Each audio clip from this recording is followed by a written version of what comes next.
Hi brother. Hi. நான் வந்து Oppo fine டெக்ஸ் 9 bro வந்து வாங்கிட்டேன். வாங்கும்போது வந்து பழைய ஃபோனை வந்து நான் எப்பவுமே சேல்ஸ் பண்ணிடுவேன். வருஷம் நான் ஃபோன் மாற்றுவேன். கரெக்டாக டிசம்பர் ஒட்டி மாற்றுவேன். ஏன்னா டிசம்பர் ஒட்டி ஏன் நான் மாற்றுறேன்னா, டிசம்பர் 16 என்னோட பர்த்டே வரும், பிறந்தநாள் வரும். அதனால வந்து நான் ஆண்ட்ராய்டில் ஃப்ளாக்ஷிப் வந்து வருஷம் வந்து என்ன ஃபோன் வந்து லேட்டஸ்ட்டாக நல்லா இருக்கும் அந்த ஃபோன் வந்து வாங்குவேன். போன டைம் வந்து OnePlus 13 வந்து சூப்பராக இருந்துச்சு. அதனால OnePlus 13 வாங்கினேன். அது மாதிரி 24GB RAM 1TB சரிங்களா, அது வாங்கினேன். அதுக்கப்புறம் வந்து இந்த டைம் வந்து ஓப்போல வந்து ஹேசல் பிளட் வந்து கண்டினியூ பண்றாங்க. OnePlusல ஹேசல் பிளட் ரிமூவ் பண்ணிட்டாங்க.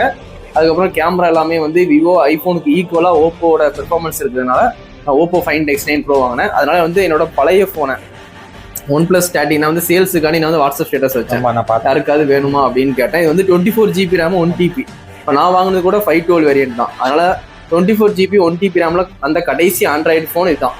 இந்த டைம் OnePlus 15 கூட அவங்க நிப்பாட்டிட்டாங்க, ஸ்டாப் பண்ணிட்டாங்க. வராது, கண்டிப்பா வராது. உங்களுக்கு 60,000 ரூபா வந்து ரேட் பேசி இருந்தேன். இந்த ஃபோன் வந்து நான் 90,000 ரூபாய்க்கு வாங்கினேன். 90,000 ரூபாய்க்கு வாங்கினேன். ஒரு 8 மந்த் யூஸ் பண்ணிருக்கேன். 3 மந்த் வாரண்டி இருக்கு. சரிங்களா, நீங்க எந்த பர்பஸ்க்காண்டி என்கிட்ட வாங்குறீங்க? எனக்கு வந்து நான் ஐடில நிறைய டேப்ஸ் யூஸ் பண்ணி. ஐடில இருக்கீங்க? சரி. ஐடில வேலை பார்க்கறதுனால எனக்கு எக்ஸ்டர்னல் மானிட்டர் கனெக்ட் பண்ணி. ஓகே. அதனால வந்து நான் நிறைய டேப்ஸ் யூஸ் பண்ணுவேன். அது ஷேர் மார்க்கெட்டும் பார்த்துட்டு இருக்கேன். ஓகே. அதனால எனக்கு வந்து ரேம் அதிகமா தேவைப்படுது. அதுக்கு நான் இந்த மொபைல் நல்லா இருக்கு. சரி, ஓகே. இது வந்து 60,000 ரூபாய்க்கு என்கிட்ட வாங்கிருக்கீங்க செகண்ட்ஸ்ல. Thanks bro. Advance birthday bro. Okay.